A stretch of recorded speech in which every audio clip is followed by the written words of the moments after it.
EPFO మెంబర్లకు ఇటీవల ఓ good news అందింది. PF అకౌంట్లు కలిగిన ఉద్యోగులు ఏదైనా అత్యవసర పరిస్థితిలో నగదు విత్డ్రా చేసుకునేందుకు ప్రస్తుతం ఎక్కువ సమయం పడుతోంది.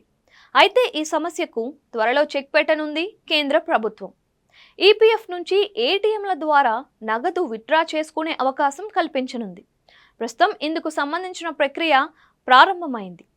ఎంప్లాయీస్ ప్రావిడెంట్ ఫండ్ ఆర్గనైజేషన్ అకౌంట్లు కలిగిన ఉద్యోగులకు ఈ కొత్త విధానం ఎంతో మేలు చేయనుంది.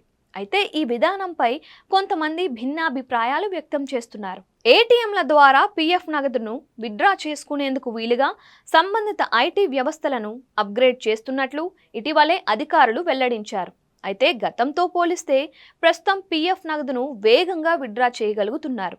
ఈ ప్రక్రియను మరింత వేగవంతం చేసేందుకు వీలుగా నేరుగా ఏటీఎంల ద్వారా నగదు విత్డ్రా చేసే వీలు కల్పిస్తున్నారు. ప్రస్తుతం ఈపీఎఫ్ఓ మరింత అడ్వాన్స్డ్ టెక్నాలజీ పైన పనిచేస్తుందని అధికారులు వెల్లడించారు. బ్యాంకింగ్ వ్యవస్థతో సమానంగా పనిచేసే వ్యవస్థను అందుబాటులోకి తీసుకురానున్నట్లు చెప్పారు.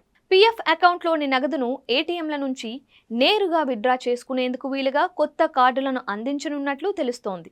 లేదంటే ఈపీఎఫ్ ఖాతాను బ్యాంకు అకౌంటుకు లింక్ చేసి ఆయా కార్డులను వినియోగించుకునేలా ఏర్పాట్లు చేసే అవకాశం కూడా ఉందని తెలుస్తోంది. ప్రస్తుతం ఆన్లైన్, ఆఫ్లైన్ విధానాల్లో పీఎఫ్ నగదును విత్డ్రా చేస్తున్నారు.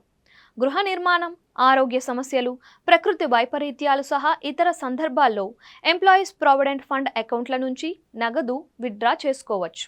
దరఖాస్తు చేసిన కొన్ని రోజుల్లో లింక్ చేసిన బ్యాంకు ఖాతాల్లో నగదు జమ చేస్తున్నారు. అయితే కొన్ని ప్రత్యేక సందర్భాల్లో 90% వరకు ఉన్న నిధులను విత్డ్రా చేసుకోవచ్చు. ఏటీఎంల ద్వారా పీఎఫ్ నగదు విత్డ్రా విధానం 2025 నుంచి అందుబాటులోకి రానుందని అధికారులు చెబుతున్నారు. అయితే మొత్తం నగదులో 50% మాత్రమే విత్డ్రా చేసుకునేందుకు వీలుందని తెలుస్తోంది. ఈపీఎఫ్ఓ నిబంధనల ప్రకారం 1 నెల పాటు నిరుద్యోగిగా ఉంటే మొత్తం నగదులో 75% తీసుకునేందుకు వీలుంది.